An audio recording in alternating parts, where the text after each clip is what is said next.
Estratégia do Dia, o podcast original da Bloomberg Linha. O que acontece com o Brasil depois que Donald Trump venceu as eleições dos Estados Unidos? Hoje a gente vai entender o que essa vitória representa para os mercados, especialmente os emergentes, e como o Brasil pode ser impactado.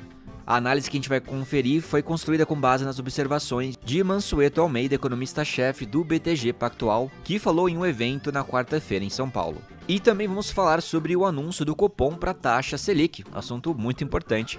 O que é taxa Selic? Deixa eu ligar aqui o Alan modo professor. A taxa Selic é a taxa básica de juros da economia brasileira. Ela serve como referência para outros juros que bancos cobram em empréstimos e financiamentos. Então, quando o Banco Central aumenta a Selic, fica mais caro pegar dinheiro emprestado. Isso ajuda a controlar a inflação, já que as pessoas tendem a consumir menos. Por outro lado, quando a taxa Selic cai, o crédito fica mais barato e isso incentiva o consumo e o investimento na economia. Ok, chega. Bom, então o Banco Central decidiu elevar a taxa Selic para 11,25% ao ano. Isso em resposta à inflação persistente e aos riscos fiscais. E com a vitória de Donald Trump nos Estados Unidos, isso adiciona um novo fator de incerteza para o Brasil. Então, tema importante nós vamos ver hoje também. Só que antes temos um recadinho de um patrocinador, então depois do recado a gente se encontra aqui. Não saia daí. Esse episódio de Estratégia do Dia é oferecido por JBS. Evoluir sempre é o que nos alimenta. E você? O que te alimenta? A JBS está na casa de milhões de famílias pelo planeta. Produz todos os tipos de proteínas e tem um propósito desafiador: alimentar uma população mundial que não para de crescer, conservando o meio ambiente. Ou seja, fazer mais com menos. Por isso, evoluir é o que vai continuar nos alimentando. JBS, alimentando o que alimenta o mundo. Bom, a vitória de Trump, mais ampla que o esperado, causou um efeito imediato de incerteza no mercado financeiro global. Aqui no Brasil, o dólar abriu com uma alta significativa de 1,34%, sendo negociado a R$ 5,82. Para Mansueto, essa reação reflete um susto do mercado com a perspectiva de que, com a maioria no Congresso, Trump vai poder implementar medidas protecionistas como aumento de tarifas sobre importações do México, da China e possivelmente da Europa. Ele explica que essas políticas, ao aumentarem o custo das importações, têm um efeito inflacionário, especialmente nos Estados Unidos.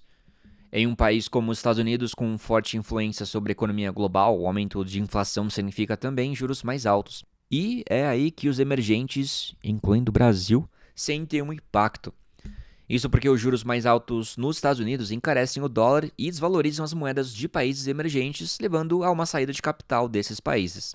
Então, o novo quadro americano pressiona o governo brasileiro, que deve lançar um pacote de contenção de gastos de cerca de 50 bilhões de reais para sinalizar compromisso com a estabilidade fiscal.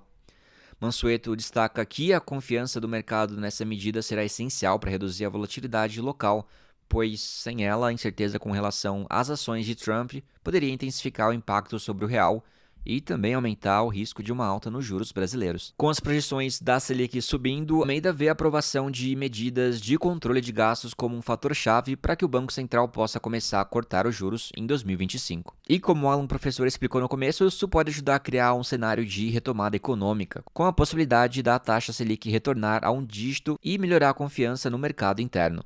Na visão dele, se o governo mostrar compromisso com o novo arcabouço fiscal, isso pode ajudar a baixar a expectativa de inflação e também, quem sabe, poderia abrir espaço para uma queda nos juros a partir do terceiro trimestre do ano que vem. Enfim, a vitória do Trump levanta questões sérias para o mercado brasileiro, que terá de se adaptar a um cenário global mais volátil e também focar no controle interno de gastos. Segundo Almeida, então, garantir uma base fiscal sólida e previsível será fundamental para o país enfrentar esse ambiente de incertezas. Se tem uma coisa que os jovens não param de falar hoje em dia é taxa Selic. Então, bora falar de taxa Selic. Uau. Em decisão unânime, o Comitê de Política Monetária, o famoso Copom do Banco Central, aumentou a taxa Selic em 0,50 ponto percentual, um movimento esperado por economistas consultados pela Bloomberg. Esse aumento reflete, então, o compromisso do Banco Central em combater a inflação acima da meta. Isso tudo em um momento de pressões inflacionárias intensificadas, especialmente nos preços de energia e dólar. Segundo o comunicado do Copom, abre aspas, há uma assimetria altistas aos cenários de inflação, fecha aspas. E isso aponta para a necessidade de uma política monetária mais contracionista. O Banco Central também destacou os riscos fiscais, alertando que a credibilidade do governo em manter a dívida sob controle é essencial, ainda mais para ancorar expectativas da inflação.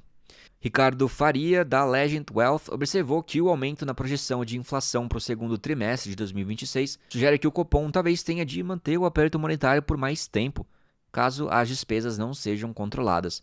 A falta de medidas claras para conter os gastos públicos tem aumentado o prêmio de risco dos juros. A falta de medidas claras para conter os gastos públicos tem aumentado o prêmio de risco dos juros futuros e afetado a taxa de câmbio, segundo economistas do Citi. E o que acontece é que a recente vitória de Donald Trump adiciona ainda mais volatilidade ao cenário global, como dissemos anteriormente. As promessas de Trump de elevar tarifas de importação, deportar imigrantes e estender benefícios fiscais ameaçam aumentar a inflação nos Estados Unidos, o que pode forçar o Federal Reserve a manter juros altos por mais tempo. Então, o que isso significa? Significa que um dólar mais forte, combinado com juros elevados, pressiona os países emergentes como o Brasil. E por que isso pressiona a gente? Porque isso encarece bens e serviços ligados ao mercado internacional. As expectativas de inflação seguem acima da meta do Banco Central, com o boletim Focus apontando uma estimativa de 4,59% para 2024, o que supera o teto de tolerância. E em meio a um IPCA projetado de 4,74% para outubro, devido ao aumento dos preços de energia e outros componentes, a expectativa é de que a inflação continue pressionada nos próximos meses. Então, a gente vê aí que o aumento da taxa Selic para 11,25% é uma tentativa clara do Banco Central de estabilizar a economia diante de uma combinação complexa de fatores. Temos aí então uma inflação resiliente, uma incerteza fiscal no Brasil e também um cenário externo menos previsível após a eleição de Trump. A resposta fiscal do governo brasileiro e a condução da política monetária vão ser fundamentais para a gente enfrentar os desafios e também criar um ambiente de maior previsibilidade para os próximos anos. Bora dar uma olhada aqui no que vocês comentaram. Luiz Ferreira comentou: fala meu cabeça de Ozempic. E aí, meu cabeça de Ozempic. Ele diz assim: o Trump ganhou, o elemento Musk tá feliz e veremos como serão as relações Brasil e Estados Unidos. Big beijo pra você e todos que ouvem o podcast. Big beijo aí, Luiz Ferreira, meu cabecinha de Ozempic. A Aline M. Batista diz: já falei e vou repetir, abaixo assinado para a foto do primo Alan na capa do podcast. Eu tenho que ver isso ainda, porque ela tá falando isso porque a estratégia do dia existe no México, na Argentina e na Colômbia. E se vocês pesquisarem aí no Spotify, vocês vão ver que na capa os apresentadores estão presentes. E a gente aqui do Brasil, o nosso produto é o único que não tem a minha foto. Eu não sei se isso impactaria o podcast de alguma forma, eu acho que não faz muita falta. Mas é uma coisa que eu poderia ver, pelo menos para ter um padrão, Guilherme Limone diz: sobre o mercado de títulos globais, é sempre importante ressaltar que o Palmeiras dá um tem mundial. Tá bom. Rebeca Gonçalves disse que amou a trilha sonora desse podcast, era o que estava tocando no seu caminho diário antes. Não, eu não fico ouvindo o pé de chinês no dia a dia. Acho que ninguém faz isso, eu espero, Ivana Maziero diz: adorei a trilha sonora de hoje com pé de chinesa. Eu acho que devia ser a trilha oficial para quando forem falar de emergentes, quando forem citar China e Brasil no mesmo tema, eu acho que automaticamente tinha que tocar pé de chinesa em todos os jornais existentes.